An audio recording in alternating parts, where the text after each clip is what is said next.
Bismillahirrahmanirrahim. Rabbi yassir, Rabbi yassir, Rabbi yassir, wa la tu'assir wa tammim bil khair. Ya Fattah, ya Fattah, ya Fattah, ya Razzaq, ya Razzaq, ya Razzaq, ya Alim, ya Alim, ya Alim, wa bihi nasta'in. Allahumma Rabbana Rabbi zidna ilma, Allahumma Rabbana ihdina siratal mustaqim. Surah Al-Hadid. A'udzu billahi minasy syaithanir rajim. Bismillahirrahmanirrahim.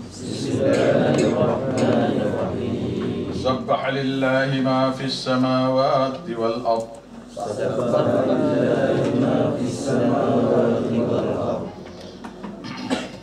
Wa huwal azizul hakim. Lahu mulkus samawati wal ard. يحيي ويميت وهو على كل شيء قدير والأول والآخر والظاهر والباطن وهو بكل شيء عليم والذي خلق السماوات والأرض في 6 أيام ثم استوى على العرش يعلم ما يلج في الأرض وما يخرج منها وما ينزل من السماء وما يعرج فيها وهو معكم أينما كنتم والله بما تعملون بصير. Baik, surah ini ialah surah berkenaan dengan infak. Infak ini ialah antara permulaan nak belajar berkenaan dengan jihad sabilillah. Tidak boleh berjihad sabilillah melainkan ada infak. Infak, jihad. Infak yang kedua jihad. Infak ialah nak membersihkan hati, iaitu sedekah lah. Sedekah iaitu mula-mula sekali zakat. Zakat ni untuk membersihkan harta. Sedekah untuk menghalalkan harta. Contohnya begini lah. Contohnya kita niaga timun, niaga tembikai lah kita kata, tembikai. Kita pergi ke ladang, kita tengok tembikai itu, dan kita kata kita bertry tembikai itu rasanya manis, maka kita bawa balik, kita beritahu kita nak yang manis ni lah. Dia kata berapa sekilo. Lepas tu yang kena dia buruk kena reject, yang kecil reject, yang rupa tak comel pun reject bakalah. Nah, maka tuan barang saat ni ambil barang-barang tadi, iaitu tembikai saat ni, jual pada kita. Kita pun masa dia timbang tu kita pun tengoklah. Nah, kemudian kita pun niaga. Masa orang datang nak membeli, kita follow lah sikit, nak try. Siapa-siapa nak try boleh lah. Nah, dan dia pun berasa puas hati, maka dia belilah tembikai kita. Tembikai kita ni, kita pula berniaga tu pula ada pekerja. Katakanlah mata dacing tu lari sikit satu hun ke, bukan sengaja tu. Kalau sengaja haram lah pula. Yang ni yang tak sengaja. Jadi masa timbang tu sepatutnya 5 kilo, tapi dianya kurang sikit 5 kilo. Jadi budak kita pergi kira 5 kilo. Dia tengok ke usuk kan, nampak macam betul dah. Orang tu pun tengok 5 kilo, dia pun bayar. Bermakna satu bunga tu adalah haram tu duit tu. Dia panggil duit syubhat. Bukan sengaja ni, bukan sengaja.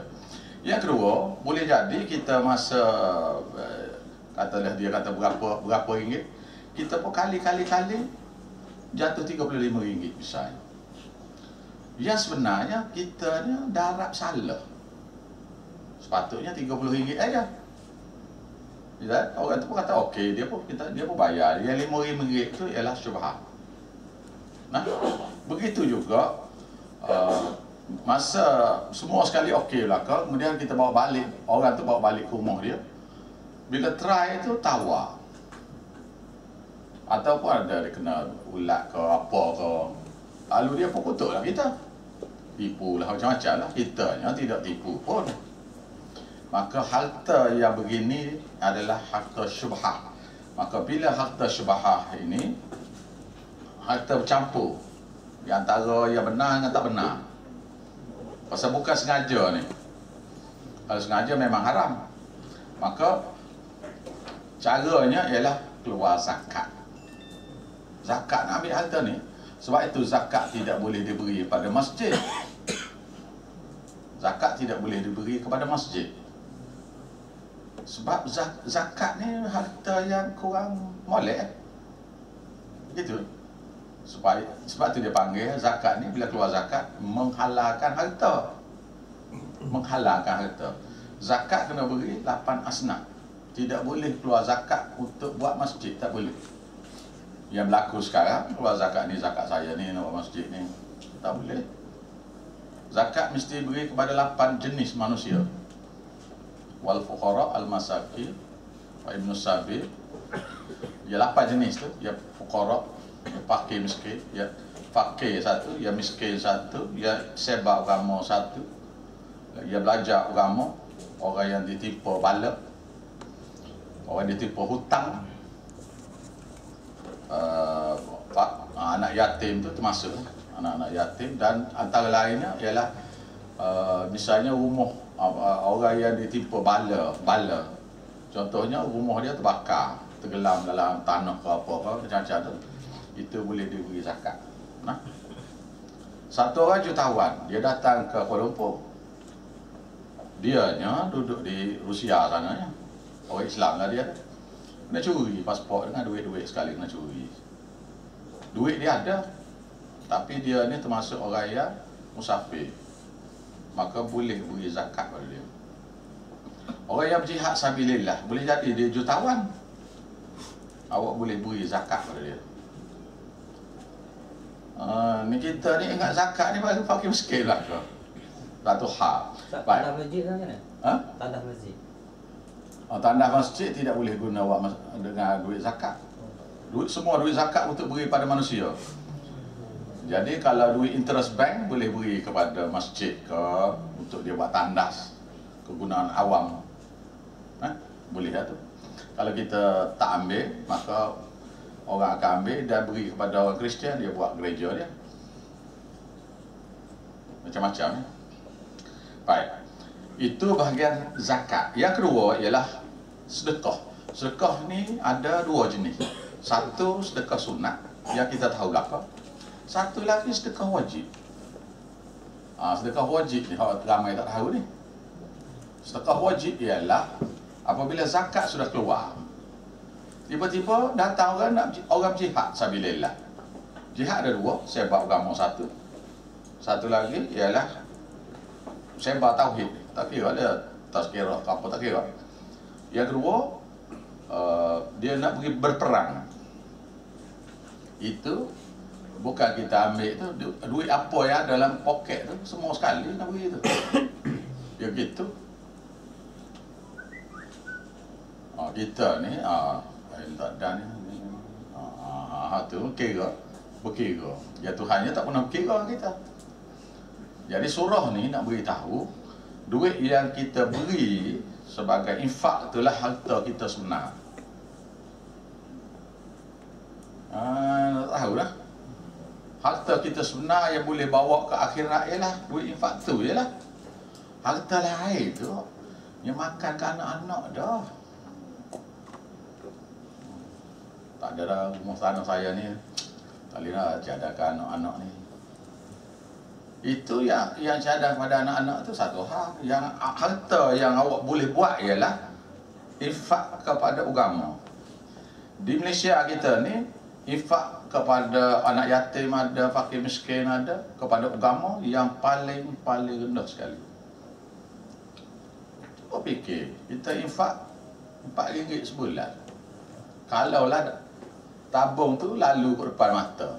Kalau tabung di masjid tu tak lalu, tak diberi. Itu tabung masjid. Bagaimana dengan orang yang sepak agama tu? Bagaimana dengan orang-orang belajar agama tu? Mana kita ni termasuk orang yang tidak peduli pada agama sebenarnya. Daripada hadis Nabi SAW, ada satu orang tu dihadapkan pada mahsyar. Lalu ya, Tuhan selepas berbicara, Tuhan tanya, apa yang kamu buat untuk aku?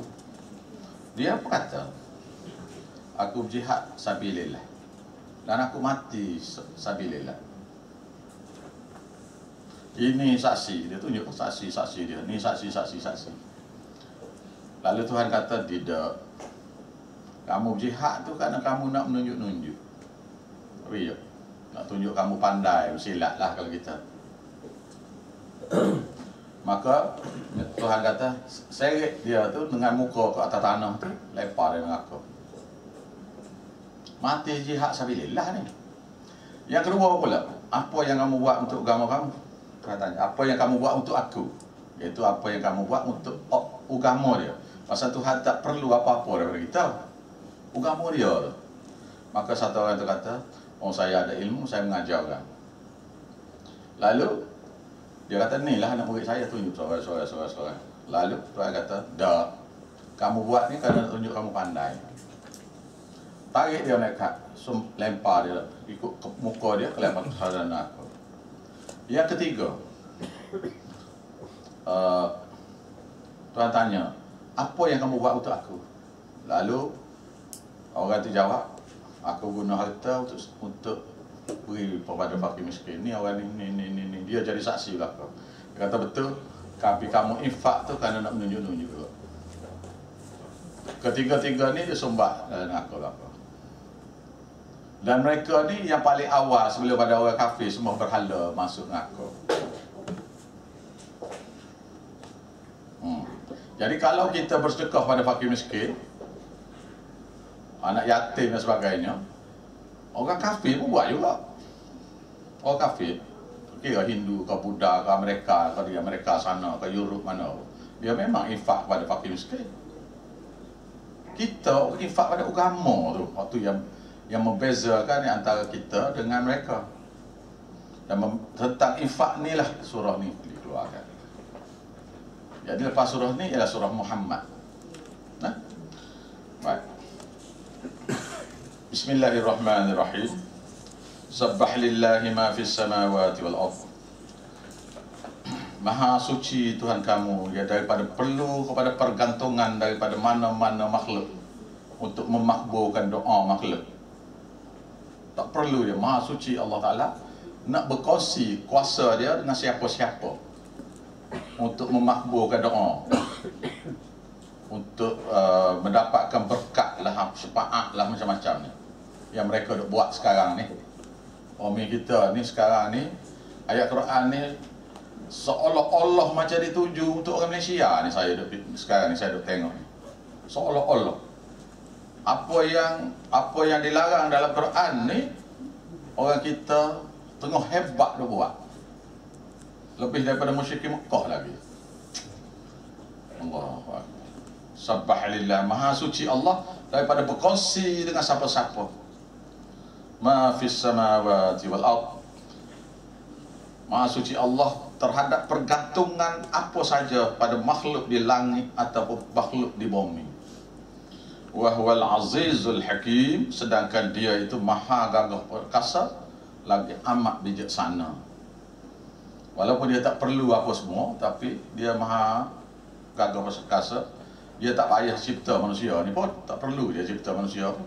Dan dia tak perlu ibadat kita pun. Dan orang kafir duk sembah berhala tu, ataupun kita duk tawasul dengan perkataan Nabi, Wali, Malaikat ni pun, Tuhan tidak perlu pun. Tidak buat dak dia. Siapa-siapa yang buat kufur di Kaabah sendiri pun Tuhan buat dak lah. Contohnya musyrikin Mekah dulu, dia tawaf telanjang pula. Siang lelaki, malam perempuan. Siapa yang jaga ni? Abdul Muttalib, datuk Nabi. Lepas tu Abu Talib lepas tu. Dia yang jaga. Ya, orang lelaki sehari saja tawaf pasal telanjang. Yang perempuan malam saja. Tak berlaku zina apa? Masa ejah ni ejah ni. Jadi perbuatan tu bid'ah, bukanlah diajar oleh Nabi Ibrahim AS, tetapi mereka buat tu di Kaabah. Tidaklah pula nak kencing tak boleh kerana telanjang tu kau. Tuhan buat dah. Maknanya sekarang ni awak ambil berhala letak di Kaabah, dia letak di masjid. Tak ada cerah perut orang yang buruk. Awak nak buat syirik apa saja atas masjid tu, Tuhan buat dah. Berhala letak di Kaabah. Kalau berhala letak di Kaabah tu, dia orang cerah perut ataupun jalan tempang tangan jadi lembek kerana letak tu, ataupun siapa yang angkat tangan puja tu, tangan tu jadi tak boleh angkat nescaya mereka semua sekali tidak akan buat, bukan? Dan berhala tu akan ditarik keluar daripada Kaabah, bukan? Tetapi Tuhan buat dia. Jadi sekarang ni kekufuran sudah dibuat atas-atas masjid dah sekarang. Perantaraan dalam berdoa ni contohnya, iaitu kalau saya doa sendiri Tuhan tak makbul, tetapi kalau saya minta tolong imamnya, walinya. Untuk wali payah nak jumpa dah, maka kena cari tok guru payah. Kena cari ustaz payah juga. Kena cari tok imam pula tak boleh seorang, kena makmum dia, kena jawatan ahli jemaah masjid yang selalu hadir di masjid. Bukan? Pasal apa nak buat tu? Pasal kalau saya doa sendiri Tuhan tak makbul. Tapi mereka ni orang yang rapat dengan Tuhan ni. Perbuatan ni seperti Hindu, Buddha, Kristian, Syiah.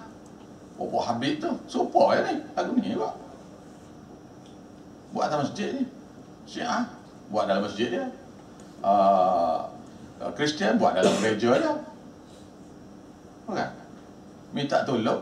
Orang Kristian dia minta tolong dengan padri minta tolong dengan Nabi Isa minta tolong dengan Allah. Kita minta tolong dengan Tok Imam minta doa pada Allah. Ada sekali tak baca doa? Ada. Yang Kristian tu baca sekali ke masa dia jumpa padri angkat doa tu? Ada sekali. Kena bayar ke tak ke padri? Bayar. Kena bayar kepada Tok Imam ni? Bayar. Serupa. Bermakna solat jemaah sembahyang hajat di masjid ialah marilah kita ramai-ramai berkongsi buat syirik kepada Allah. Gitu mana? Marilah kita ramai-ramai sebagai upah awak tolong buat syirik untuk saya ni. Saya buat kenduri makan, sembelih kambing, sembelih unta, sembelih lembu. Lepas tu bagi duit pula sebagai upah. Dan buat ni masjid ni adalah sebab tu Tuhan tu walaupun kita buat kufur pada dia, tetapi Allah Ta'ala ni buat dak pasal dia janji dia. Walaula kalimatun sabaqat min rabbika ila ajalin musamma. Kalau tidak kerana janji bahawa siapa yang buat syirik pada Allah ni akan diazab selepas mati. Laku dia bainahum, tentu aku akan azab mereka sekarang. Pasal janji tu. Kalau Tuhan tak janji ni, kita ni sebelum pada belajar ni buat tak syirik ni? Buat ke tak ni? Buat dah lah. Maknanya kita ni neraka dah kalau tidak janji tu. Buat saja masuk neraka. Buat saja masuk. Dah. Tetapi kita Tuhan beri peluang. Beri. Baik. Jadi Al-Hakim Tuhan Maha bijaksana, dia tangguhkan supaya manusia tu berfikir, dengan tengoknya, dengan bacanya, dengan dengarnya. Semoga satu hari mereka itu akan sedar. Dan orang yang sedarnya hanyalah dengan satu perkataan ya. Satu rekasan perkataan dia lah. Wahai Tuhan ni yang tak betul ni, sini ustaz ni kata gini, ustaz ni kata gini. Nah, ini Fahman ni kata gini, Fahman ni kata gini, ni Syiah ni Habib ni Pok Tugu Pondok ni Pok Wahabi ni. Yang mana satu yang betul? Kalau siapa yang bakal angkat doa, ya Allah, yang mana satu yang betul ni? Nescaya itu akan tunjuk jalan. Begitu juga orang kafir dalam gereja-gereja masing-masing yang tak pernah bertemu dengan orang Islam dengan satu doa, iaitu wahai Tuhan, dalam maksudnya wahai Tuhan, yang mana satu yang benar ni. Bila cakap yang mana satu yang benar tu, maka Tuhan akan tunjuk jalan. Walaupun tak pernah jumpa dengan orang tu. Ingat ada dua jenis. Satu kafir, satu Islam. Iaitu Abu Talib kata ke Nabi, kalau tidak kerana mereka ni akan cerca aku selepas mati, nescaya aku akan menganut agamamu. Kamu ni lah Nabi akhir zaman. Kitab kamu bawa ni benar, agama kamu bawa ni benar. Dia mati kafir. Pasal apa? Dah. Dia kata saat ni, kalau tidak kerana mereka ni akan cincang aku, namaku lepas pada mati, nescaya aku akan nanuk agama kamu. Bermakna tidak nak terima tauhid itu kerana takut malu. Ni berapa ramai di antara kita ni?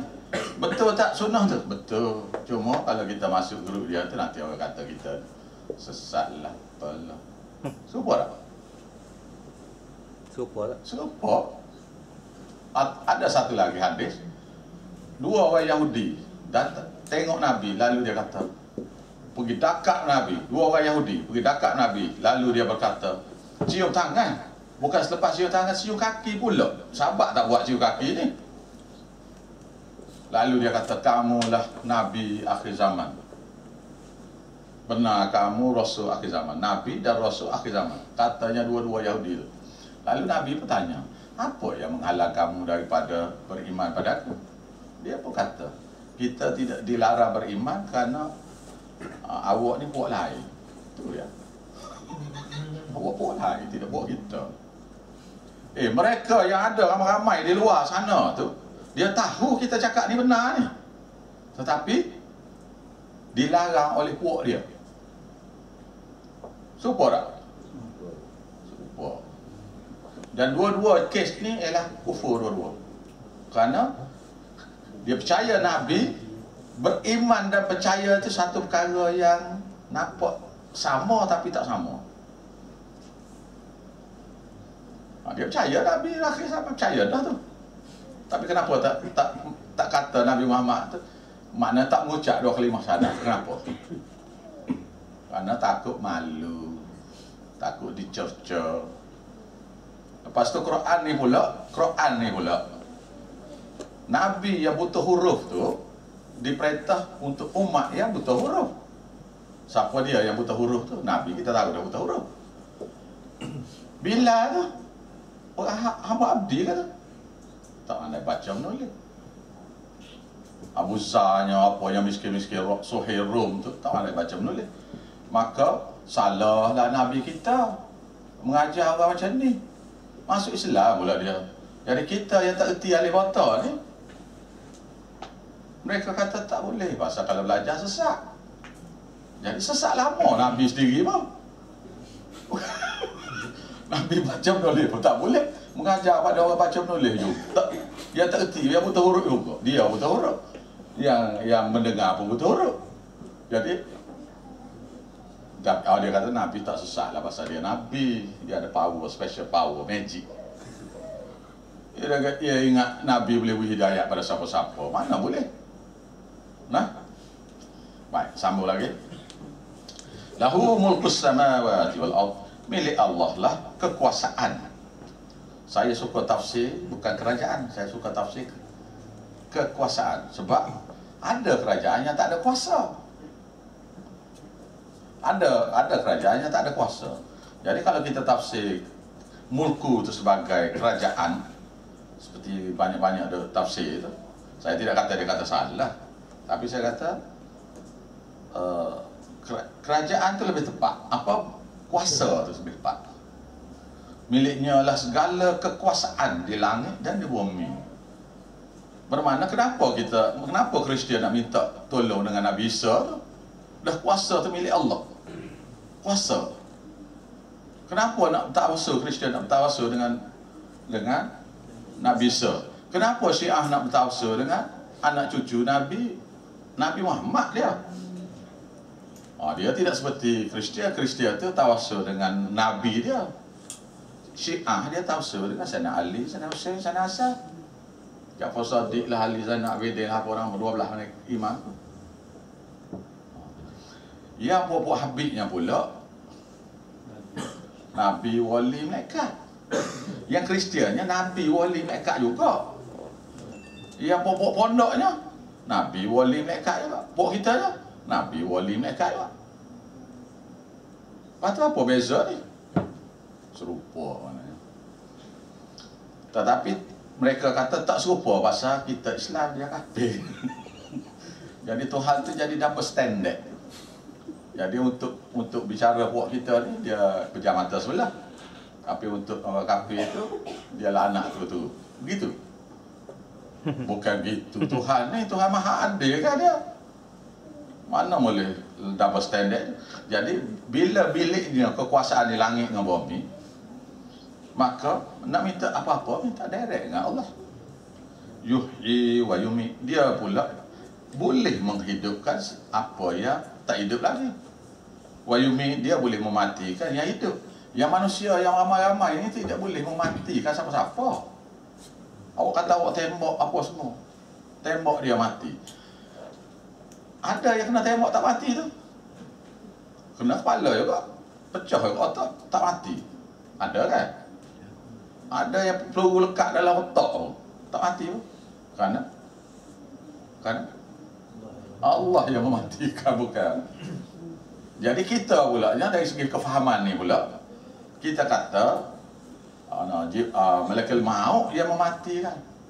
Malaikat maut tu dia wakil saja. Dan ada 3 cara mati ni. 3 cara mati untuk awak tahu semula dah. Pertama sekali dalam surah Alif Lam Mim Sajadah dia kata aku wakil kepada malaikat maut untuk ambil nyawa. Satu.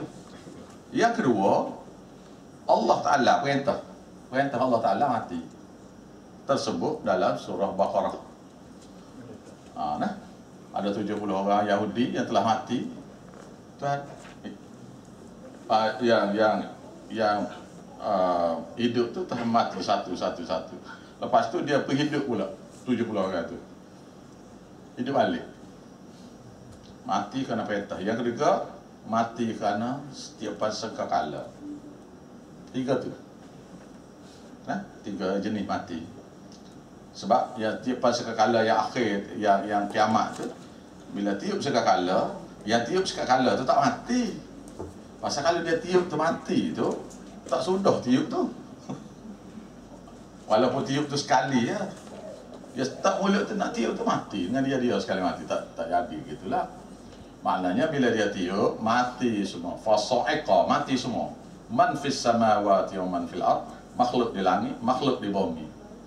Illa masya Allah, melainkan siapa-siapa yang Tuhan kehendaki, iaitu malakul maut tak mati.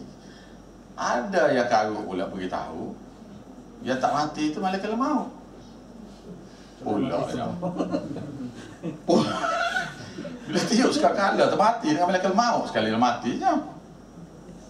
Itu satu tafsir lah. Satu tafsir lagi 12 malaikat tak mati, iaitu 8 malaikat yang dokong aras dengan 4 malaikat besar, Jibril, Mikail, Israfil, Israel. Tak mati. Kemudian dimatikan salah satu. Lepas mati itu tinggallah Tuhan dengan Israfil. Lalu Tuhan tanya pada Israfil, siapa lagi ada ya Israfil? Dia kata, ana wa anta, aku dengan kamu saja Tuhan. Lalu Tuhan kata, mut anta ya Israfil, mati kamu. Mati Israfil kerana perintah. Nah, okey nah. Menghidupkan, Allah Ta'ala menghidup. Satu lagi tiupan sekali yang kedua tu menghidup hidup tu, iaitu Tuhan wakil lah saja ya, dia nak buatnya, dia nak buat sendiri pun boleh belakang dia boleh semua sini Israfil lah yang meniupkan tekakala. Jadi sekarang ni Israfilnya dia buat apa? Duk lepok tepi patah. Mana boleh gitu, dia tak ada lepok-lepok apa. Dia duduk ready, dia tak gerak malaikat ni. Oh, tak dia. Aduh. Bukan malaikat ni ada orang sujud, ada orang rukuk tak? Apa dia? Ada orang malaikat ni ada orang sujud, ada orang rukuk. Tu khas. Waktu dia buat khas untuk solat, untuk ibadat pada Tuhan. Waktu ni malaikat khas, ni malaikat khas pula. Iaitu macam Israfil ni malaikat khas yang ditugaskan untuk tiup sekakala. Jadi selagi tidak diperintah dia tak tiup. Duduk situ, duduk dalam ready situ. Dan sekakala dia tu buat daripada cahaya. Dia gitu macam serunai gitu juga, cuma buat daripada cahaya. Dengar belakang. Makhluk di langit, makhluk di bumi, masa dia tiup tu dengar semua. Semua dengar. Surah Waqiah yang kita belajar minggu lepas. Jadi Allah Ta'ala boleh menghidupkan, yang mati pun dia boleh menghidup, yang tak hidup lagi pun dia boleh menghidupkan. Wa yumit, dan dia boleh mematikan siapa-siapa yang dia hendak. Wa huwa ala kulli syai'in qadir. Bukan menghidup mati je, kuasa saja, kuasa langit bumi ada dengan dia. Wa huwa ala kulli syai'in qadir, dan dia terhadap segala sesuatu yang lain pun memang berkuasa juga. Janganlah kata setakat ni kuasa dia. Tak, yang lain pun berkuasa juga. Wal awal, dialah Tuhan yang asal lagi. Yang awal maknanya tidak ada permulaan. Wal akhir, dan dialah yang akhir, tidak ada kesudahan. Kalau kita kata akhir mana? Lepas pada akhir tu habis ya? Dah. Akhir itu maknanya dia yang last, yang terakhir sekali, tapi dia tidak ada kesudahan juga. Wal zahiru, dialah yang zahir, iaitu dialah yang memiliki kuasa yang maha tinggi. Wal batin, dan dialah Tuhan yang mengetahui apa saja yang ada dalam batin. Tidak ada sesuatu pun yang boleh menghalang dia daripada mengetahui apa saja yang batin. Itu satu tafsir. Saya tafsir reka-reka ini 4 nama ni. Jadi ini antara ayat-ayat Quran yang ada 4 sifat Tuhan. Tak banyak ayat yang ada 4 sifat Tuhan. Antara lainnya surah Hamim Ghafir, iaitu Ghafirul Dhanbi wa Qabilut Taubi Syadidil Iqab Taul. 4 sifat Tuhan. Ini salah satu daripada juga. Tak banyak ayat Quran ni yang sebut 4 sifat. Biasanya 2 sifat. Wa huwa bikulli syai'in alim, dan dia terhadap segala sesuatu tu yang lain pun maha mengetahui juga. Ni cerita hadiah lagi ni. Tuhan saja. Wallazi khalaqas samawati wal ard, dialah Tuhan yang menciptakan langit 7 lapis dan bumi 7 lapis. Fi sittati ayyam, dalam 6 masa. Tak boleh nak kata hari. Hari ni tertakluk pada bumi. Masa lah lebih tepat. Jadi 1 hari daripada masa tak ni, ada orang tanya saya tadi dalam surah Yunus tadi, 1 hari 1000 tahun. Tidak 1000 tahun tu ni. Ini 1 masa. Masa ni tak diberitahu lah. 1000 tahun yang ada dalam surah Alif Lam Mim Sajadah tu ialah berkenaan dengan keadaan di mahsyar. Jadi cara dia nya kali 1000. Sehari di sana, 1000 tahun di dunia. Dan perbicaraan semua makhluk ni dengan Allah Ta'ala sekerat hari saja, 500 tahun saja. 500 tahun siap semua. Thumma stawa 'alal 'arsy, kemudian Allah Ta'ala bersemayam atas arsy, duduk atas arsy. Saya ulang balik tadi mana yang tak datang kelas tadi. Ayat ni pun ada tak? Surah Yunus. Thumma stawa 'alal 'arsy, kemudian Allah bersemayam atas arsy, iaitu ayat lain pula, laisa kamitslihi syai'. Allah Ta'ala tidak menyerupai makhluk. Sini dia hanya beritahu Tuhan ni istiwa, mana duduk atas arsy. Bahasa Melayunya ialah bersemayam atas arsy. Macam mana duduk? Tak tahulah pasal, sebab dia tak serupa. Dia tak serupa. Allah laisa kamitslihi syai'. Dia tak serupa. Tapi wa huwa sami'ul basir, sedangkan dia tu maha mendengar, seolah-olah ada telinga.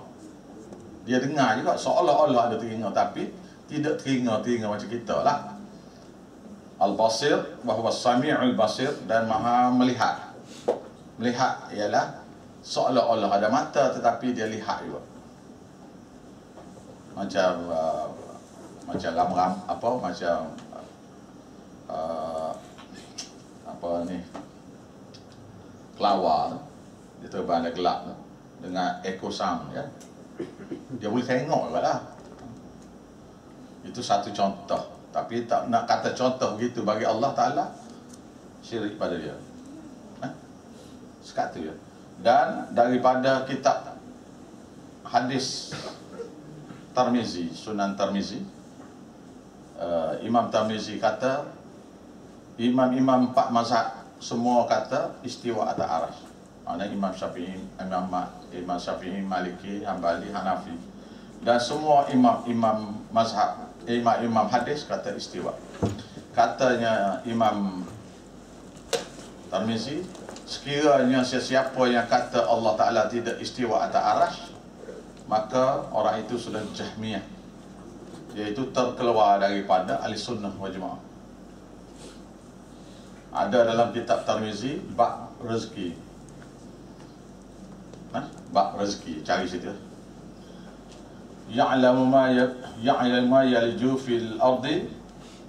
Allah Ta'ala maha mengetahui apa yang keluar di bumi, apa yang masuk di bumi. Apa saja yang masuk di bumi itu Tuhan tahu belaka. Macam-macam, antara lainnya mayat manusia masuk dalam bumi. Wa ma yakhruju minha, dan apa yang keluar daripada bumi Tuhan tahu belaka. Wa ma yanzilu minas sama, dan apa yang turun daripada langit, iaitu air hujannya dan juga malaikat-malaikat. Dan ada lagi benda yang kita tak tahu, banyak perkara yang kita tak tahu. Wa ma ya'ruju, dan tidaklah naik, dan Allah Ta'ala tahu juga apa yang tidak naik fiha, pada langit. Tadi yang turun daripada langit. Yang kedua, wa ma ya'ruju fiha, dan tidaklah Allah Ta'ala juga mengetahui apa yang tidak naik ke langit. Wa huwa ma'akum, dialah bersama dengan kamu semua, aina ma kuntum, di mana saja kamu berada. Tuhan nak beritahu kepada kita, dia berada dekat pada kamu di mana saja yang kamu berada. Jadi pokok Jahmiyah kata Tuhan ni tidak bertempat. Ingat tak surah apa, Abasa wa Tawalla, setelah masa muka dia, surah tu, ayat tu, surah tu lah. Itu apabila datang seorang lelaki tanya dia tentang, nak tanya dia tentang Allah, iaitu namanya Abdullah Maktum, iaitu tukang antara orang yang azan, tukang azan Nabi lah, selain daripada Bilal. Jadi Abdullah Maktum pergi, masa tu Nabi SAW sedang bertabligh kepada pembesar-pembesar musyrikin. Bila mari Abdullah Maktum, dia buta, mari dengar suara Nabi, ingat kan depan dia tu sahabat-sahabat. Lalu dia kata, Assalamualaikum ya Rasulullah. Bisa salah tu kan, balik lain Nabi. Abdullah Maktum tak tengok dia pula, pasal dia buta. Tapi Allah Ta'ala beritahu, telah paling dia. Telah paling dia. Abasa adalah surah tu.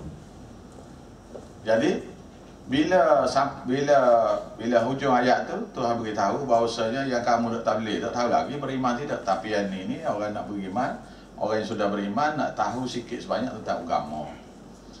Lalu Nabi pun cepat-cepatlah tanya apa nak tanya. Nabi maka Ibnu Maktum tanya, ya Rasulullah, aina ra? Di mana duduknya Allah Ta'ala? Lalu Nabi berkata, fis sama, duduk di langit. Jahmiyah kata Tuhan ni tak ada tempat. Ya Nabi kata dia duduk di langit. Betul siapa ni? Betul yang mengajar ke betul yang ni? Yang mengajar ya Nabi. Ada banyak lah. Ada satu orang tu Hama Abdi. Hama Abdi ni tak pandai cakap Arab. Orang Habsyi ke apa, orang Negro lah. Jadi dia ni nak dibebaskan dengan syarat dia ni beriman. Ada satu cerita lah dalam Quran ni. Lalu Nabi pergi tanya dia.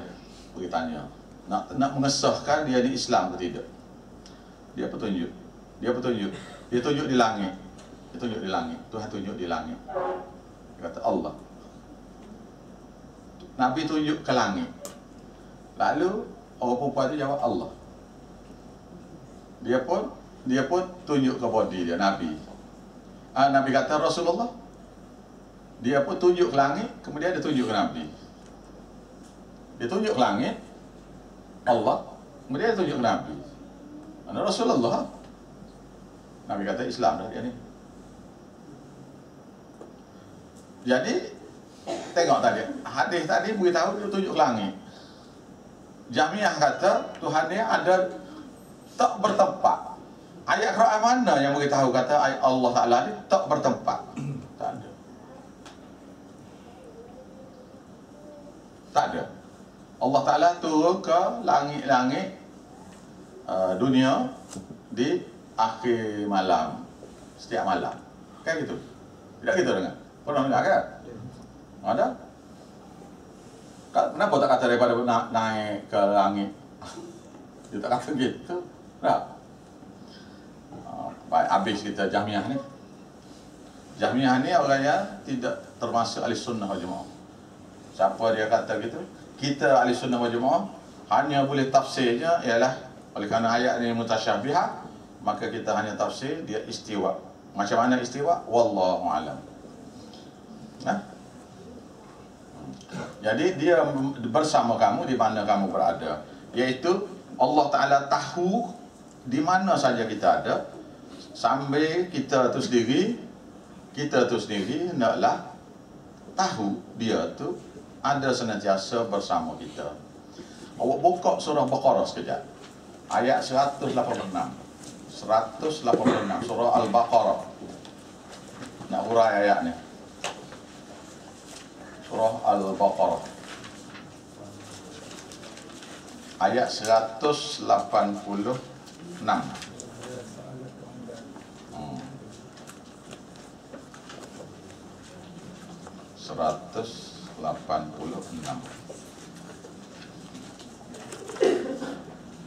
Jumpa dah? Muka surat 28. Wa idza sa'alaka ibadi, dan apabila hamba-hambaku tanya kamu, anni tanya kamu tentang aku, fa inni qarib, kata pada mereka bahwasanya aku ni dekat dengan dia, ujibu da'watad da'i, aku mengabulkan doa orang-orang yang berdoa. Idza da'ani, apabila dia berdoa padaku. Tuhan kata begitu. Yang kita sekarang ni sombong nak baca doa pada Allah direct ni. Syiah kata, Habib kata baca doa direct ni sesat. Terbalik. Syiah kata, Habib kata Baca doa direct ni sesat. Semua kena perantaraan belaka. Kena minta tolong lah syekh-syekh dia lah. Baca doa ni, kena cari syekh nak baca doa. Yang Allah Ta'ala kata, fa inni qarib, sesungguhnya aku ni dekat dengan kamu. Ujibu da'watad da'i, aku mengabulkan permohonan orang-orang yang berdoa. Idza da'ani, apabila dia berdoa pada aku. Bermakna kalau kita tak nak doa direct, sombong kita ni tak? Sombong tak? Maka betul lah ayat surah Ghafir ayat 60. Wa qala rabbukum ud'uni astajib lakum, doalah pada aku saja, astajib lakum, aku akan makbulkan doa kamu. Innal ladzina yastakbiruna an ibadati, sesungguhnya orang-orang yang sombong dalam ibadat doa dia pada aku, sayadkhuluna, aku akan masukkan dia jahannam, dalam neraka jahannam, dakhirin, hina. Maknanya perantaraan doa ni Tuhan nak bawa dia neraka jahannam. Neraka jahannam ialah neraka kekal. Sebab tu saya kata tadi, marilah kita syirik ramai-ramai di masjid. Lalu Tuhan kata lagi, falyastajibu li, maka hendaklah kamu sahut ajaran aku ni. Sahut, aku ajar kepada kamu ni. Mintalah pada aku direct ni. Nescaya aku makbul doa kamu. Kamu minta saja aku makbul. Gitulah. Nah. Wal yu'minu bi, hendaklah kamu percaya pada aku, beriman, mana percaya pada aku kata ni. La'allakum yarshudun, nescaya kamu ni, mereka tu akan dapat petunjuk. Akan dapat petunjuk cara doa yang betul. Gitu. Okey? Very simple. Hidup kita.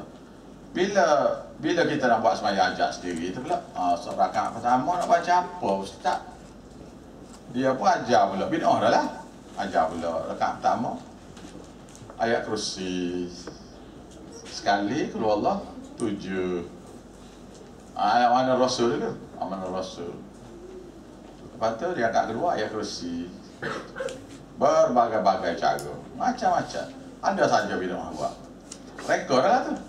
Yang hadisnya tidak ada yang mengatakan anda boleh buat solat hajat walaupun untuk diri sendiri. Tak ada. Yang ada hadis doa yang ada dalam Tirmizi itu beritahu cara nak doa. Itu ya. Itu doa. Hanya nak beritahu cara nak doa lah. Gitu. Is it alright? Okey, sambung lagi ayat kita ni. Panjang ni huraian ni malam ni. Masa dia berkenaan Tuhan ni. Wallahu bima ta'maluna basir. Dan Allah Ta'ala terhadap apa yang kamu telah buat tu Maha melihat. Maha melihat. Baik, saya nak urai satu ayat Quran dalam tengok surah Alif Lam Mim Sajadah. Pasal ni satu benda yang terlepas pandang saya sendiri ke dulu.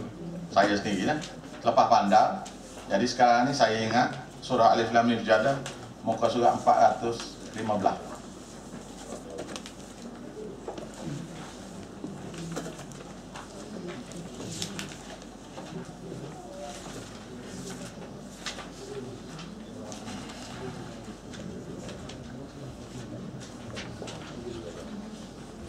Ayat 8. Ayat 8 nak beritahunya ayat 9. Ayat 8 lah. Thumma ja'ala naslahu min sulalatin min ma'in mahin. Kemudian kami jadikan, Allah Ta'ala jadikan keturunan manusia itu min sulalah, daripada saripati, iaitu sperma. Mimma, daripada yang duduk dalam mimma immahin, yang duduk dalam air yang hanyir, iaitu air mani. Sperma tu adalah air mani. Nah, surah Alif Lam Mim Sajadah yang baca bagi jemaah lah. Yang dibid'ah kan pula tu situ. Tiap minggu pula dah buat ya. Nabi buat jarang-jarang sekali je. Kita buat tiap minggu. Thumma thawahu huwa nafakha fihi min ruh. Kemudian kami kami sempurnakan jasad tadi ya. Sebenarnya jasad itu dalam masa 4 bulan, 120 hari. 120 hari dah. 120 hari, sebelum 120 hari ni jantung tak bergerak lagi. Jantung tak bergerak lagi. Kemudian wa nufikha fihi min ruhi. Kemudian kami tiup padanya daripada ruh ciptaanku. Ruh tu ciptaan Allah Taala. Jadi kira-kira tiup ruh kepada Nabi Isa, kepada Siti Maryam tu lebih kurang kita juga lah. Cuma Siti Maryam tu tiup daripada tak ada bapa. Ni tiup roh ni kepada janin yang sudah berumur agak 120 hari. Janin tu, benih tu. Janin yang berumur 4 bulan, 120 hari. Masa tiup tu jantung pun gerak, dep. Berhenti tak mati. Berhenti pula mati. Tiup roh tu dalam hadis pula disempurnakan qada-qada dia untuk nasib dia, jadi kaya ke jadi miskin ke macam tu dia tentukan belakang lah. Berapa rezeki dia dapat, umur berapa lama. Kemudian waja'ala lakum dan dia jadikan bagi kamu as-sam'a, iaitu pendengaran. Dia bukan kata telinga ni, pendengaran. Wal absara, dan dia beri pada kamu penglihatan. Dia tak kata mata. Wal afidah, dan juga hati. Hati sebut hati. Tapi dia tak kata telinga, dia kata pendengaran. Dia tak kata mata, dia kata penglihatan. Apa maksud pendengaran? Maksud pendengaran ialah awak sekarang ni dengar saya duk mengajar ni tak? Bermakna ilmu sedang masuk melalui dengar. Lepas tu awak tengok. Jadi tambah lagi ilmu kerana tengok. Alright? Mula-mula dengar. Ya, ilmu yang paling banyak sekali ialah dengar. Yang kedua ialah tengok. Iaitu kita dengar, belajar ni kita dengar. Balik sekarang kita pun simpan, buka 2 minggu lagi. Tak boleh gitulah. Jadi kita dengar, kita buka, baca balik. Dan baca balik itu akan tambah ilmu. Satu orang yang tak mendengar, iaitu jadi mendengar sini apa makna? Belajar. Ada dia kata dalam Quran ni, kami akan jadikan pendengaran mereka itu saksi bagi mereka. Siapa dia? Apa dia? Tok Guru ada cakap tu lah. Dia mengajar lah. Dia jadi saksi lah. Maknanya guru tu sendiri pasti akan kena tanya Tuhan. Pasal Nabi pun kena tanya. Semua Nabi-Nabi kena tanya. Jadi kalau Nabi pun kena tanya, kita pun kena tanya, dia nak pergi bertawasul ke Nabi, tak apa. Awak ingat Nabi Muhammad tu tak kena soal ke Tuhan ke tu? Tak pernah tahu bahawa Nabi kita kena tanya ke Tuhan ni? Tak pernah tahu kan? Allah, ada sebut dalam Quran ni. Pasti kamu akan ditanya apa yang kamu buat untuk umat kamu.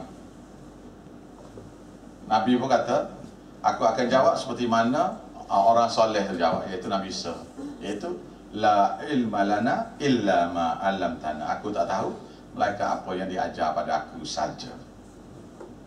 Tiba-tiba puak-puak Jahmiyah kata Nabi ni boleh tahu automatik. Tok Guru boleh tahu automatik. Tengok ni boleh scan apa ni. Dia ni tahu belakang ni. Scan. Ada lutut tu, ada bau tu. Tengah duduk mamah leher tu. Allah. Orang kata luka. Tahu luka macam nak mutak.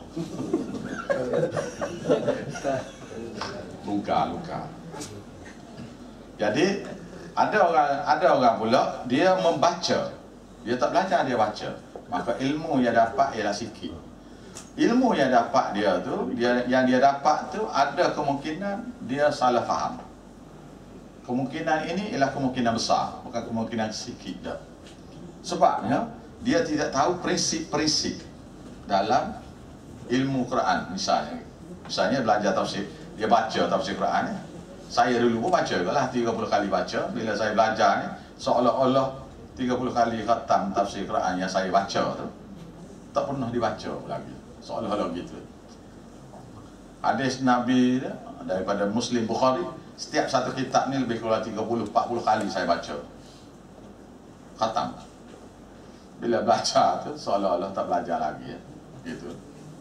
Pasal apa yang kita tahu tu jadi maknanya salah banyak. Ini yang kita baca daripada orang yang tulis tu betul. Kalau orang yang tulis tu salah, tidak tahu macam mana. Kalau tidak ada asas. Jadi asasnya ialah belajar. Kalau belajar tu barulah kita baca. Nah. Okey. Qalilan ma tashkurun. Jadi dengan hati wal afidah, dan hati itu dia akan pilih apa yang dia dengar, apa yang dia baca tadi, maka dia pilih. Maka Tuhan kata qalilan ma tashkurun, sikit sangatlah manusia itu bersyukur. Apa makna bersyukur? Maknanya nak mentauhidkan Allah Taala. Yang ditafsir kalau pokok ni pula penunggu kubur tafsir lagu mana? Dia kata syukur tu tak baca alhamdulillah. Allah. Bersyukur pada Allah ialah taat semua sekali. Syirik tak buat, bid'ah tak buat, taat apa yang dia ajar. Itu bermakna bersyukur. Kemudian disudahi dengan alhamdulillah. Membesarkan Nabi ialah ikut ajaran Nabi seperti mana Nabi ajar, itu adalah membesarkan Nabi. Disudahi dengan selawat pada Nabi. Okey? Dan selawat pada Nabi ini tidak ada Sayyidina. Jangan pandai-pandai lah, berhentilah. Orang mana buat dah tu berhenti. Saya sendiri ambil masa 2 minggu baru boleh habis. Baru boleh tak baca Sayyidina ni. Pasal Sayyidina ni makna tok pengulu. Pengulu ni makna jatuh standard Nabi. Dalam Quran ni, Nabi dipanggil oleh Allah Ta'ala Rasulina, Nabiyina, Rasul kami, Nabi kami. Bini Nabi panggil Nabi Rasulullah. Sahabat-sahabat Nabi panggil Nabi Rasulullah. Kita panggil Nabi Sayyidina Muhammad. Sahabat Nabi yang buka semua kita hadis, tidak ada seorang pun panggil Nabi ni Sayyidina. Yang kitanya baca dalam at-tahiyat. Allahu Akbar. Baik, ada at-tahiyat ni nak ajar sikit bahasa kes ni, ada peserta baru ni, kita kuat ni. Ada peserta baru. Jadi gini, at-tahiyat ni ada dua cara kita baca at-tahiyat ni. At-tahiyat pertama yang selalu awak baca, iaitu dengar at-tahiyatul mubarakatus salawatul thayyibah. Dia tak perlu baca dengan tajwid pasal dia tidak ayat Quran. Nah. Oh, tu. Berhenti lagi. Dia tidak perlulah, dia tidak. Dia sengaja saya sebut tu nah. Jadi at-tahiyatul mubarakatus salawatul thayyibatu lillah. Assalamualaikum ayuhan nabi wa rahmatullahi wa barakatuh. Assalamu alayna wa ala ibadillahis salihin. Asyhadu an la ilaha illallah wa asyhadu anna Muhammadar Rasulullah. Allahumma shalli ala Muhammad wa ala ali Muhammad kama shallaita ala Ibrahim wa ala ali Ibrahim wa barik ala Muhammad wa ala ali Muhammad kama barakta ala Ibrahim wa ala ali Ibrahim fil alamin innaka Hamidum Majid. Itu satu jenis. Itu mazhab kita lah. Mazhab lain ada tahiyat cara lain. Tapi Nabi-nya sebelum dia meninggal, dia ada baca satu jenis at-tahiyat beza sikit. Nah, ya at-tahiyat ni saya pun amal lah. Sebab hadis tu mari kemudian di akhir umur Nabi. Itu at-tahiyatul mubarakatus salawatul thayyibatu lillah. Assalamualaikum ayuhan nabi wa rahmatullahi wa barakatuh. Assalamu alayna wa ala ibadillahis salihin. Asyhadu an la ilaha illallah wahdahu la syarika lah. Wa asyhadu anna Muhammadan abduhu wa rasuluh. Allahumma salli ala Muhammad wa ala ali Muhammad. Sampai habis. Semula nah. Ubuhan ni sikit ni ya. Asyhadu an la ilaha illallah wahdahu la syarika lah. Wa asyhadu anna Muhammadan abduhu wa rasuluh. Asyhadu an la ilaha. Saya tafsir nah. Asyhadu an la ilaha. Aku naik saksi dengan kamu Tuhanku. la ilaha illallah. Bahawasanya tidak ada lagi perantaraan dalam sembah, dalam puja, dalam ibadat, dalam doa, melainkan terus kepada kamu saja Tuhanku. Janji. Itu janji itu. 5 kali sehari kita janji dengan Allah Taala. Wa asyhadu anna Muhammadan, dan aku berjanji pada kamu Tuhanku bahawasanya aku nak ikut ajaran Nabi Muhammad Rasulullah. Abduhu, hamba kamu Tuhan. Bubuh dulu, hamba dulu. Kemudian wa rasuluh, dan rasul. Hamba Allah, Rasul dia. Hamba Allah Ta'ala, Rasulullah.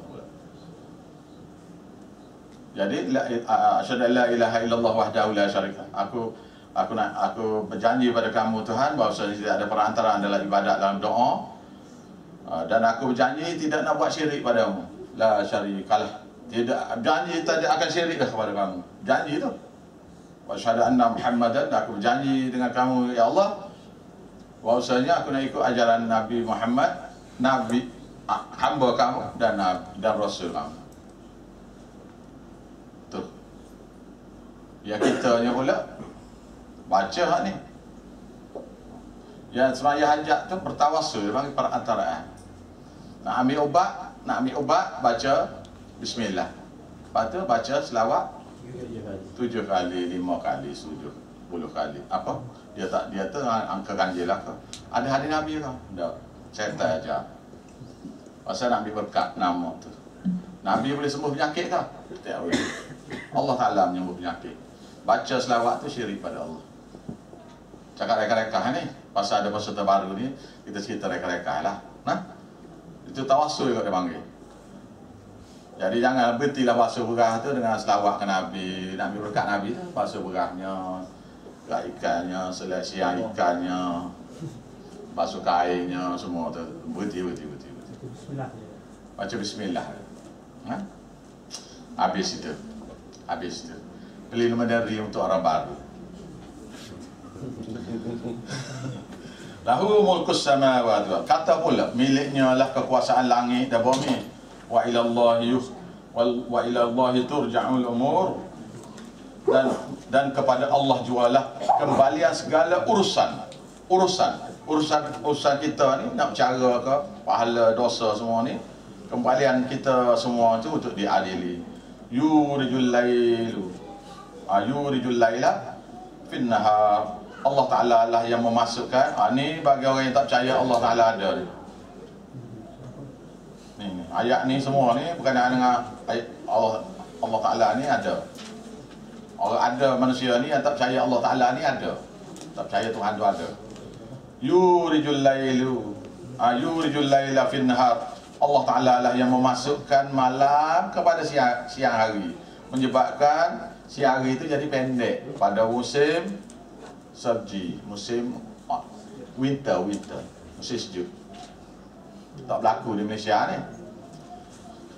Wa yurijun nahara fil lail, dan dia jugalah yang memasukkan siang hari pada waktu pada malam, menyebabkan malam tu jadi pendek. Bila siang masuk dalam malam, siang hari itu jadi panjang. Maka ini waktu musim panas atau summer. Wa huwa alimun bi dzati sudur, sedangkan Allah Ta'ala tu Maha mengetahui apa yang ada dalam lipatan-lipatan hati. Ini tafsirnya gini. Satu orang solat beramai-ramai lah, kita kata semaya Jumaat lah. Jadi sama-sama rokok, sama-sama takbir, qiyam, rokok, apa semua. Sudah tu Allah Ta'ala yang beri markah. Markah tu berdasar pada hati dia, ikhlas ke tidak. Innahu alimu bi dzati sudur. Allah Ta'ala Maha mengetahui apa yang ada dalam lipatan hati. Iaitu satu daripada maknanya ikhlas. Satu lagi ialah satu orang tu solat jemaah juga seperti sana. Bezanya dia banyak ilmu. Ni ilmu banyak, tafsir Quran sudah habis dah. Ni baru sekerat. Ni baru satu juzuk. Ni baru 2-3 muka surat. Ni 10 juzuk dah. Ni khatam. Ni pula hadis dia belajar lagi. Maka berdasar pada ilmu yang ada, solat dia tu akan diberi pahala berlainan dengan orang yang tak ada ibadat, tak ada ilmu tu. Okey? Mana orang yang ada ilmu tu pahala banyak sikit. InsyaAllah gitulah. Lepas tu yang ketiganya ialah iman dia. Iman dia, kalau iman dia tu makin kuat, iman dia makin kuat, dan iman kuat ni akan jadi kuat dengan diuji, bukan baca wirid banyak dah, diajar oleh pokok teru karut tu, baca wirid banyak jadi iman jadi kuat. Tak boleh kepada orang ramai. Itulah, makin orang yang lebih berkuasa daripada kita tu kita tak boleh, makin itulah hati dia tu dikunci. Iaitu surah Kahfi dia kata warabatna ala qulubihim, dan dikuncikan hati-hati mereka idh qamu, ketika dia bangun berdiri di depan raja yang nak bunuh dia. Dia kata Rabbuna Rabbus samawati wal ard, Tuhan kami ialah Tuhan yang mencipta, memelihara langit dan bumi. Lan nad'a, kami tidak akan suruh min dunihi, selain pada dia. Idzan, kalau kami suruh juga, syatata, jenis gila, jenis mereng. Laqad qulna idzan syatata. Tu maknanya setiap kali awak tak boleh pada orang yang lebih berkuasa pada awak, tak kiralah ibu bapa ke, guru ke, ustaz ke, mufti ke, sultan ke, wakil rakyat ke, yang ada kuasa besar berbanding awak, yang lebih mulia pada awak, di mana dia tu dari segi kefahaman kita, dia tu tak erti ni. Maka kita, bila kita tegur tu, Allah Ta'ala kunci hati, kunci warabatna ala qulubihim. Satu lagi, kemudian buat lagi, kunci lagi, sehingga tidak akan masuk lagi kufur dalam hati. Begitu juga berkenaan dengan kufur. Khatamallahu ala qulubihim, Allah Ta'ala akan kunci hati-hati mereka. Khatamallahu ala qulubihim wa ala sam'ihim wa ala absarihim ghishawah wa lahum adzabun adzim. Di atas pendengaran dia, penglihatan dia, mana dia dengar tu, maknanya pendengarannya itu, apa yang dia dengar orang mengajar tu dia kunci, dia tak faham. Apa yang dia tengok baca tu dia faham lain. Ghishawah dan kunci semua sekali. Bagi mereka walahum adzabun azim, bagi mereka azab yang agung, mana azab besar nak bagi. Lepas tu dia buat lagi, kunci lagi, sehingga lah tak akan masuk lagi iman. Maka bila tak masuk iman, innal ladzina la yarjuna liqa'ana, yang kita belajar pagi tadi. Ini nak sambung esok ayat tu. Orang-orang yang tidak ada harapan nak jumpa dengan kami, iaitu orang-orang yang Tuhan cabut hati dia daripada ingat pada Tuhan, iaitu orang-orang yang Tuhan tak nak jumpa dengan dia. Mana dia? Allah. Waradu bil hayati dunia, dia redha dengan kehidupan dunia. Watma'annu biha, dia puas hati dengan kehidupan dunia. Allah. Orang yang beriman, orang yang lawan kita ni, lawan lagu ni. Ni dengar ni. Innal ladzina yuhajjuna fillah. Orang-orang yang membantah terhadap Allah, iaitu terhadap ayat-ayat tauhid Allah, ayat-ayat hukum hakam. Contohnya faraid di Negeri Sembilan tu, hukum hakam, ataupun hukum hudud tu. Apa saja yang hukum-hukum, apa saja perintah-perintah Allah Ta'ala. Misalnya Allah Ta'ala perintah supaya kita ni semaya, kitanya kata semaya tu wajib untuk orang-orang alim je, orang jahil macam kita tak payah semaya. Dia kata tu murtad, tak ada pasal-pasal Allah. Kalau dia kata saya tahu saya dosa lah, tu dosa tak lama lah, 80 tahun dan ngaka gitu je.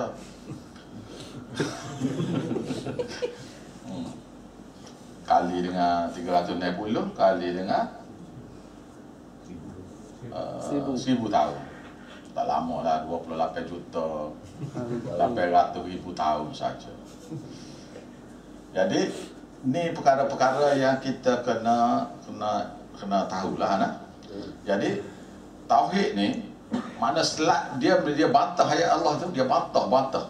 Apa contoh bantahnya? Misalnya kita kata talqin orang mati. Talqin orang mati itu tak ada hadis Nabi. Itu dipanggil bid'ah. Buat tu bid'ah. Pasal tak ada hadis Nabi dia, Pak. Sebab tu dipanggil bid'ah. Buat bid'ah tu ialah lawan ayat Quran pula. Ayatnya apa?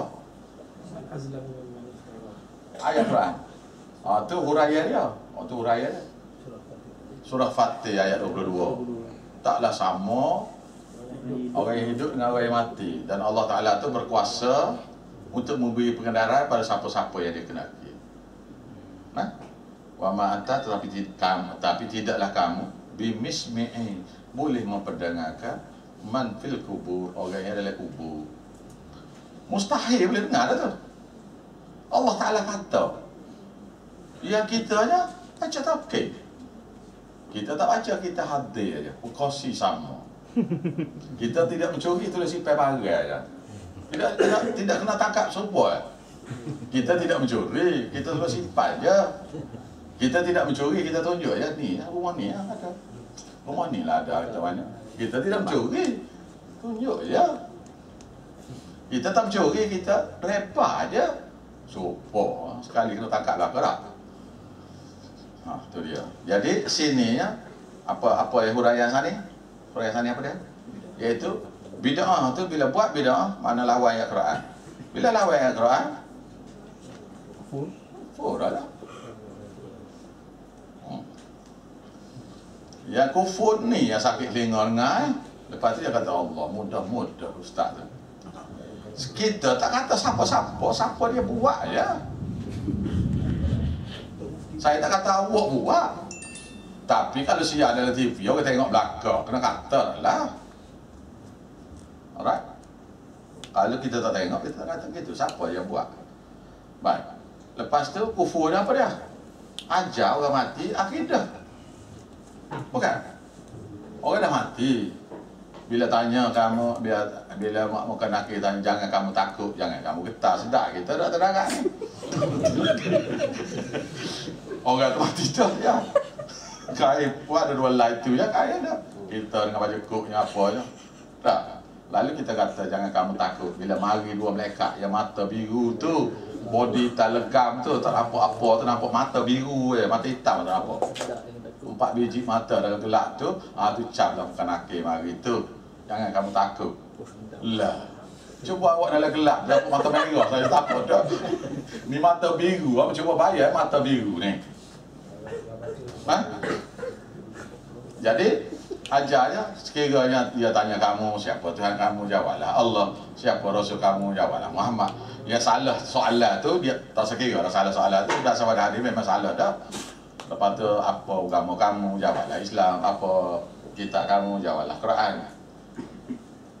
Katalah dia boleh lah. Katakanlah si mati ni boleh jawab gitu. Katakanlah. Mana lebih baik kita pergi tabligh kepada Hindu yang dah mati tu dikubur. Kubur Cina tu kau. Kita pergi seorang-seorang. Acong, atau kalau muka kita tajuk kamu. Bukan. Baik kita tabligh buat tu dia tak ada buat dosa dah lepas pada ni, bukan? Masuk Islam, okey lah. Masuk surga sekali dengan kita. Tak apalah. Bukan? Dia kata, dia akan jawab, oh tak boleh. Pasal dia kafir dah. Pula. Betul? Kalau boleh ajar kepada orang sudah mati, akidah, baik kita ajar kepada orang dah kafir dah lah. Dia mati dah tu. Senang je. Tak payah buat apa dah. Bukan? Tapi semua itu adalah barang-barang karut belakang. Jadi innal ladzina yuhajjuna fillah, orang-orang yang membantah terhadap Allah, iaitu ayat-ayat tauhid Allah, mim ba'di mastujiba lahu, selepas dia sendiri terima agama Islam itu sebagai agama dia. Tu ayatnya.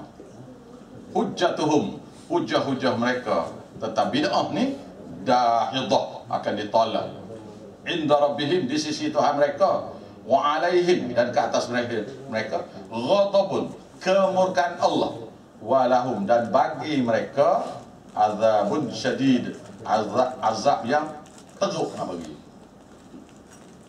Surah Hamim surah ayat 15. Dah belajar dah pun, tak ingat je.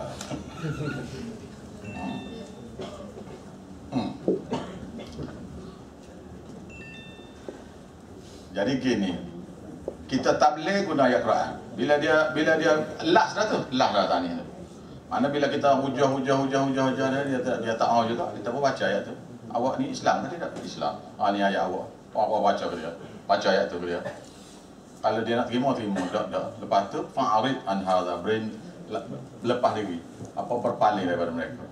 Baru boleh lari ya. Okey, sambung sit habis itu. Aminu billah, berimanlah kamu dengan Allah wa rasulihi, iaitu beriman dengan Allah, percaya belaka, doa direct pada dia ni. Wa rasulihi, dan rasulnya, iaitu dengan belajar hadisnya. Wa anfiqu, dan infaklah, mimma ja'alakum, daripada apa yang kami telah jadikan bagi kamu, mustakhlafina fi, orang yang berkuasa atas harta tu. Atas harta tu lah. Infaklah. Tuhan kata, dan infaklah. Jadi Tuhan beritahu daripada mula sampai ke akhir ni, sampai sekat tu berapa ayat semua? 7 ayat. 6 ayat ni, 6 ayat ni nak cerita tentang Tuhan dulu. Dia cerita pasal dia dulu.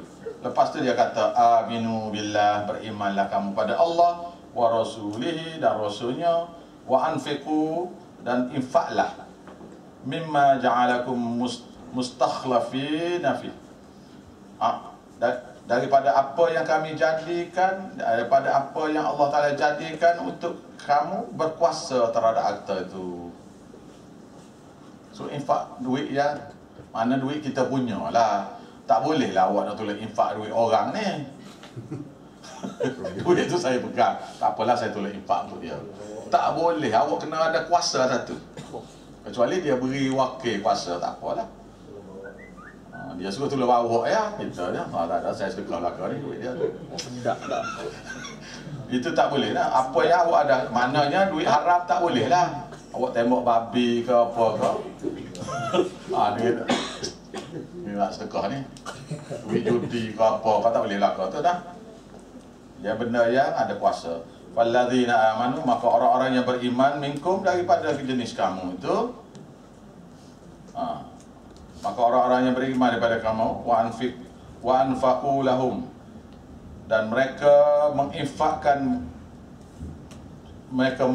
daripada harta tu. Lahum, bagi mereka tu ajrun kabir, pahala yang besar. Dari segi ayat Qurannya ada surah lain, satu infak tu dia balas 700 kali ganda. Antara infaknya ialah hutang. Ada satu orang berhutang dengan kita, tak banyak, 10,000 misal. Kita pun bagi tempoh ke dia, misalnya setahun. Dia pun tak boleh bayar. Lalu kita pun pergi, macam mana? Tak ada. Awak jangan tekan lagi. Kalau tekan dia akan janji mungkin itu jadi bohong. Awak paksa dia supaya melakukan dosa, awak sendiri paksa. Maka berilah tempoh pada dia, kata-kata okey, saya beri tempoh pada awak setahun lagi. Misalnya, setiap hari daripada setahun tu awak dapat pahala seperti bersedekah tiap-tiap hari 10,000.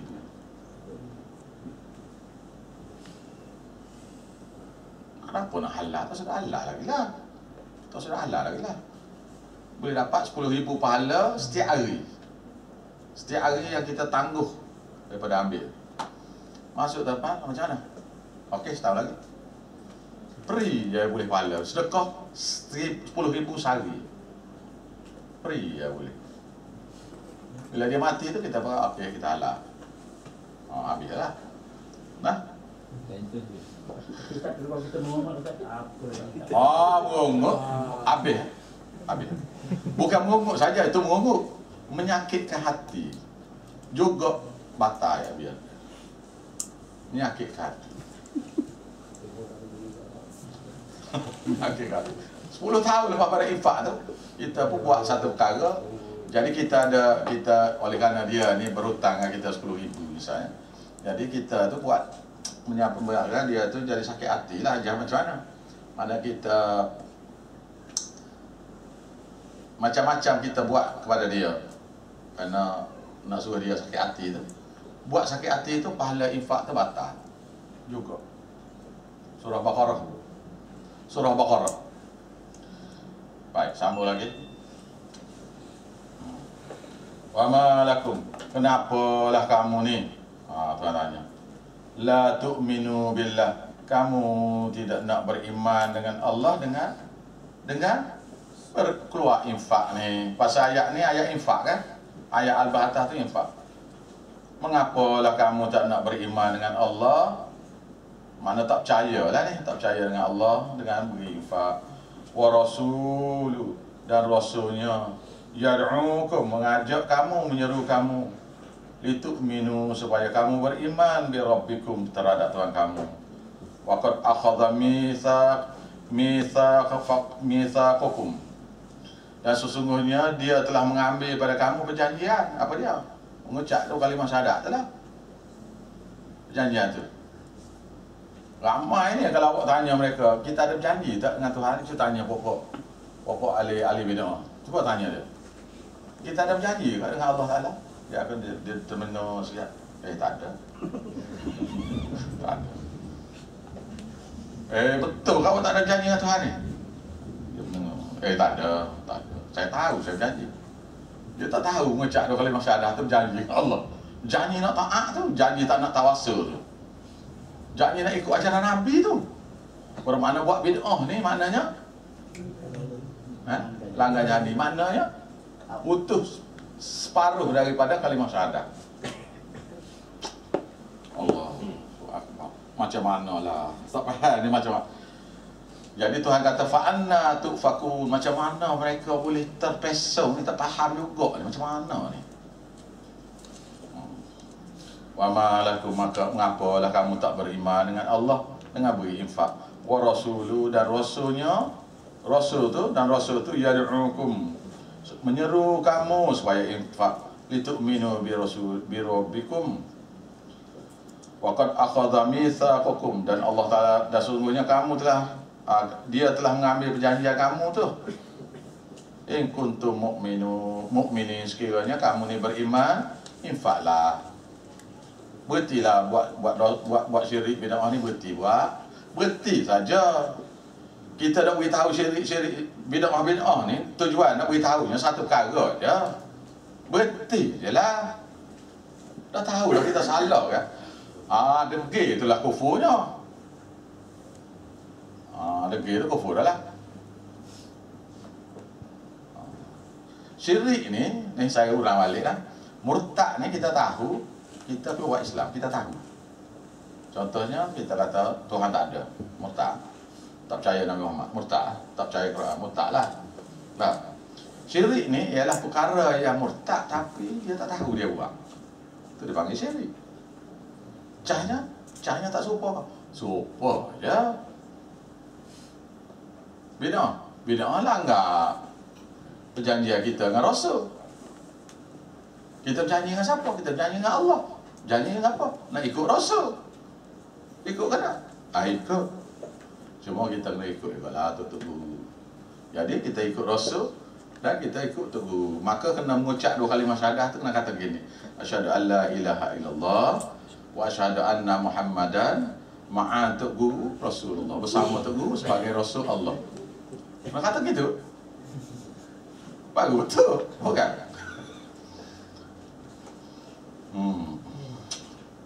Betul. Cerita je sama aja ni. Dah bawa balik lah bukan surat mana-mana Quran tu, cerita ni je ni. Tapi kenapa je? Jadi kalau benda tu berulang yang serupa, tapi sebenar sekali tak serupa. Tak serupa. Sebab apa tak serupa tu? Sebab buat mari ni 30 juzuk ni. Buat mari. Pasal ada beza sini sikit, ada beza sikit ni. Iaitu liyuthabbitu fu'adak, supaya meneguhkan hati-hati kamu pada iman. Iman ni banyak ni, belajar lagi tambah lagi, belajar lagi tambah lagi, belajar lagi tambah lagi.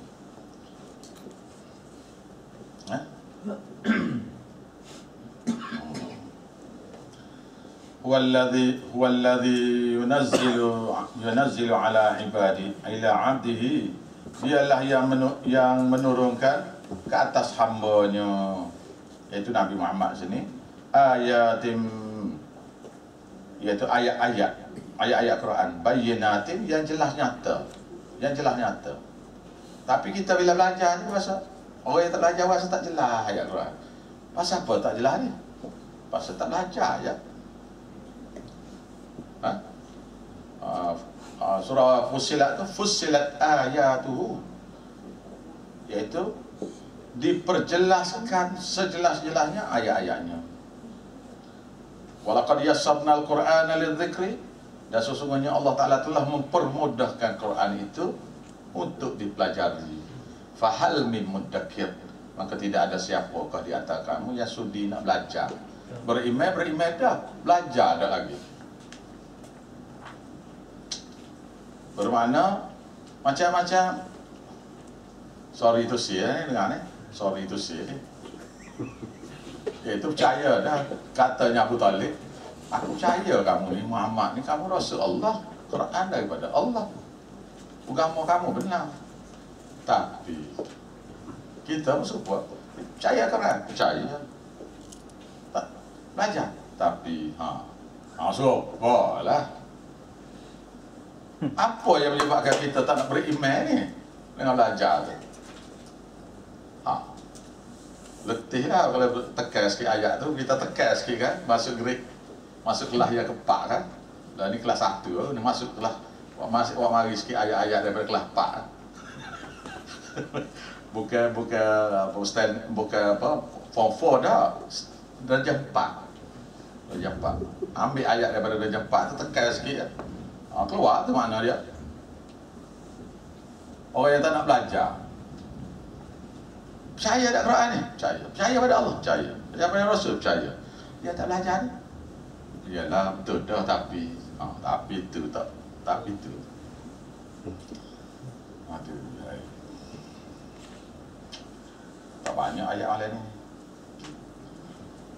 Jadi Allah Ta'ala lah yang menurunkan ke atas hamba-Nya, yang menurun kepada Nabi Muhammad tu ayatim min rabbih, ayatim bayyinatin, ayat-ayat Quran yang jelas nyata. Tujuannya liyukhrijakum minadh-dhulumati ilan nur, supaya mengeluarkan kamu daripada kegelapan ke cahaya. Apa dia ni?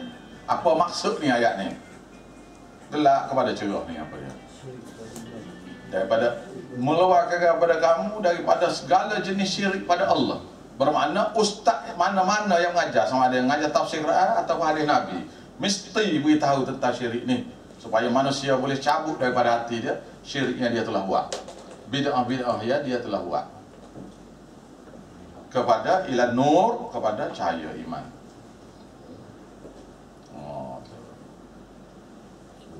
Yang tak beritahu ni masalah akan dapat laknat Allah, wa yal'anuhul mulla'inun, dan dapat laknat orang-orang yang menalati.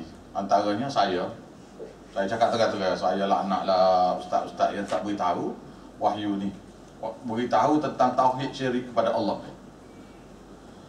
Nak ajar tauhid macam mana kalau awak tak ajar syirik pada Tuhan? Nak ajar bawa kereta macam mana kalau tak beritahu road sign tu? Ini lembu ni, maknanya lembu litah jalan. Ini nampak budak sekolah ni, berhati-hati, ni budak sekolah litah jalan, bukan gitu? Kalau tak ajar yang tu, story langgar lah kau. Tak? Tiba-tiba jalan lembu raya utara timur barat tu kan, ada situ gajah pula kan, gambar gajah. Bermakna awaslah, gajah ada lalu kok ni. Gitulah kita jadi faham lah. Jadi dia mengajar bawa kereta tapi tak ajar road sign. Accident. Betul? Ni masalahnya. Jadi bila ustaz seorang yang mengajar tu, tak boleh tu. Awak nak belajar tu kan dia tu keras sikit tu. La ilaha illallah. Gitu dia beritahu ya daripada tu. Cuma bezanya begini, awak belajar dengan tafsir ni seperti belajar dengan bapak. Bapaknya bila anak tak sekolah dia pukul dengan rotan. Maknya pula belajar dengan mak, tak pergi sekolah, dia bukannya kenapa adik tak pergi sekolah nanti bodoh. Dia begitu, dia cara lain kan. Tujuannya sama ya. Tapi dengan belajar tafsir Quran dengan ustaz tafsir, dengan ustaz hadis, belajar dua-dua tu akan jadi kita ni orang sempurna. Nah. Nak belajar mengaut tafsir, nak belajar hal spesial lembut. Tak ada lah dia sini. Dia main-main kerah belakang dah ni. Lepas tu ustaz yang ajar tafsir lembut juga. Saya pun tak erti lah pula saya. Dia belajar spesial mak pula. Payah situ. Yang hadir pula spesial mak dah. Yang ajar tafsir pun spesial mak juga. Payah.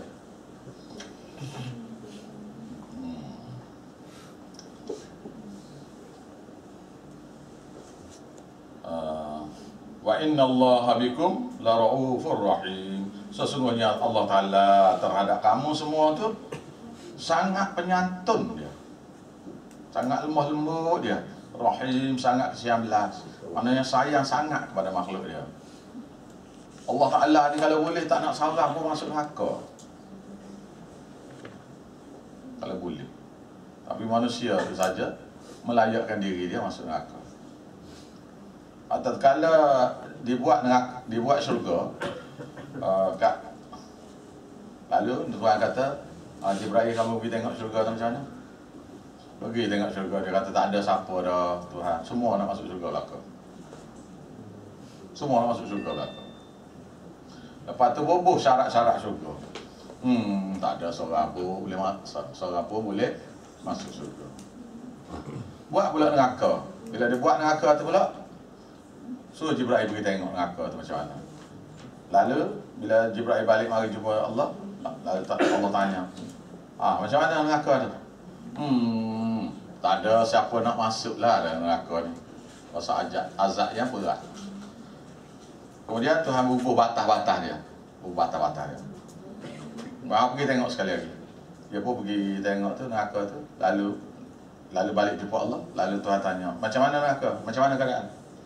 Dia kata, dengan batas-batas yang ada ni, semua akan masuk neraka. Pesen ni ke arah neraka lah. Semua ke arah neraka. Wallahu a'lam maksud sebenarnya.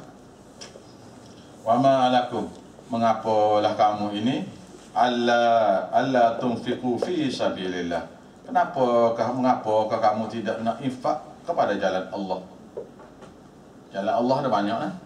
Jalan Allah sebab agama dia, tolong orang sebab agama dia, tolong orang belajar agama dia. Antara lain juga banner syiar Islam, syiar iaitu masjid, madrasah. Madrasah ni tempat orang belajar agama, masjid tempat orang buat ibadat. Kitabullah, kitab yang orang nak belajar, beli kitab beri kepada orang-orang yang nak belajar. Lepas tu kalau orang berjihad betul-betul tu, kena beli senjata untuk dia, kena beri makan kepada dia, kena beri duit untuk makan. Dia berperang dia tak ada cari, tak ada dah nak menanam apa, cucuk tanam apa, bela kambing, bela lembu, tak ada dah. Nak tidur pun tak ada dah, rumah tak balik dah. Dan kena infak kepada keluarga dia seperti mana infak. Maka infak pada keluarga tu juga infak pada. Awak nak tahu berapa banyak infak kepada orang sebab agama ni? Nak tahu? Tak tahu kan? Pahalanya ialah separuh daripada pahala orang yang jihad tu. Kalau pahala orang tu dapat 1 juta, maka orang yang infak tolong dia tu dapat separuh. Lepas tu dia pergi sekali tu, dia tak buat sekali, dia buat pergi belah sana pula, buat pula, dapat jihad sekali lagi.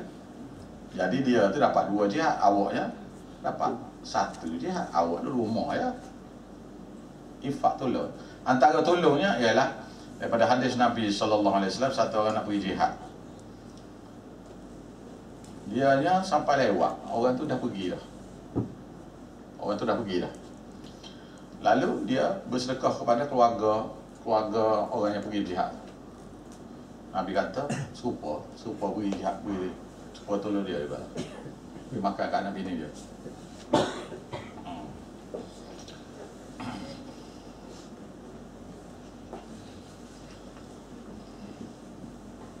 alla tunfiqu fi sabilillah walillahi miratus samawati wal ard, dan milik Allah lah semua pusaka-pusaka yang ada di langit tu dan apa yang ada di bumi.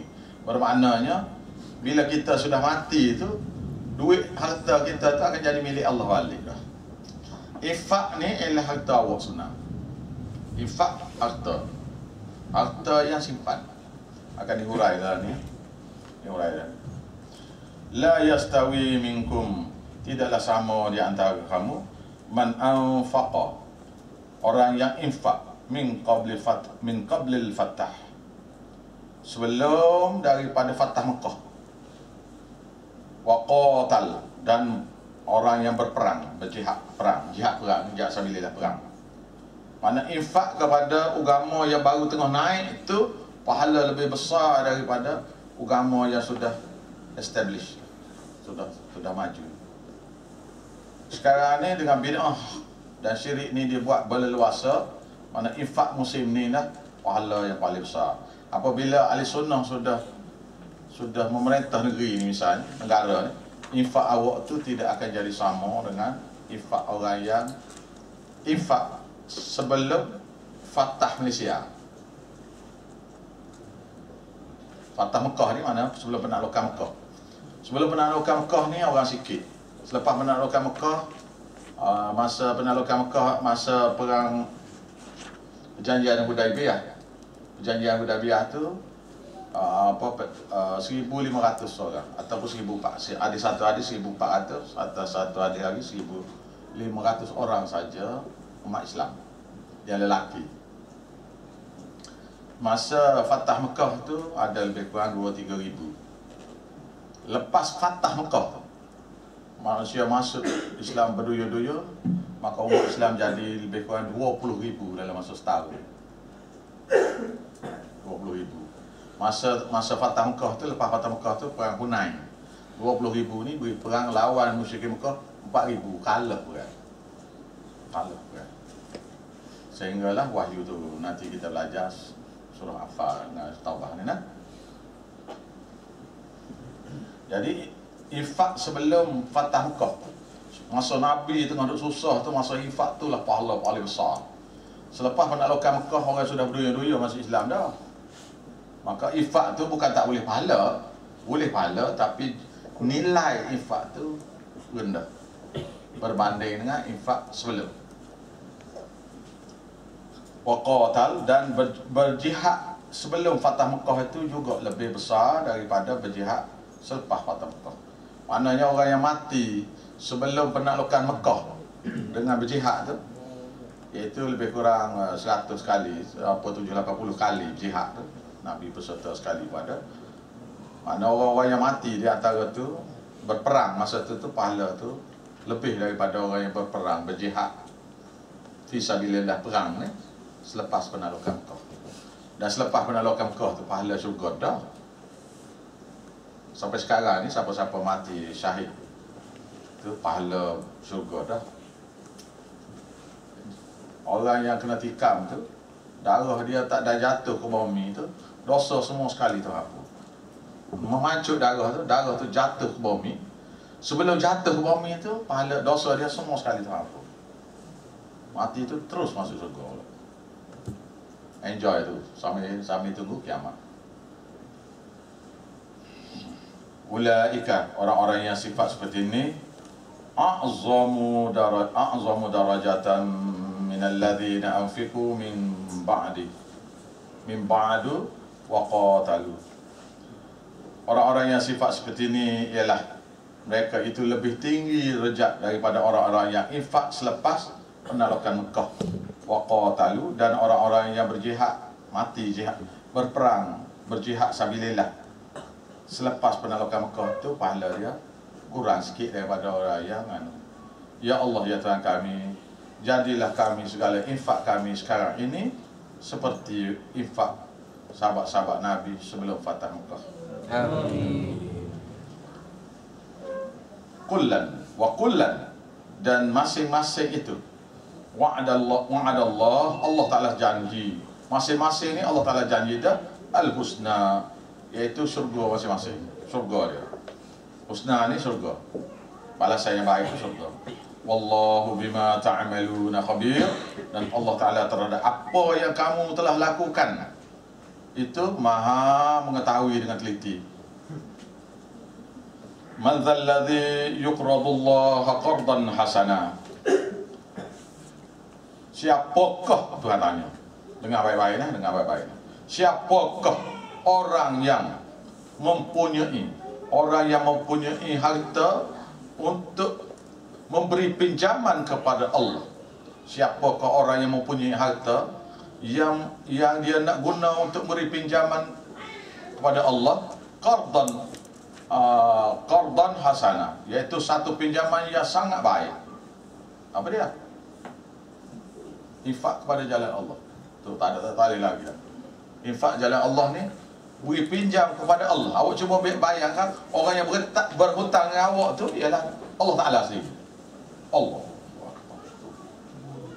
Allahu Akbar. Ya Allah, ya Tuhan kami, jadilah kami termasuk orang-orang gini. Fayudha'ifahu lahu. Maka Allah Ta'ala mengganda-gandakan untuk dia. Walahu, dan miliknya dan baginya sajalah, baginya ajrun karim, satu pahala yang amat mulia diberi syurga. Allahu Akbar. Saya dalam ni nak cerita sikit lah.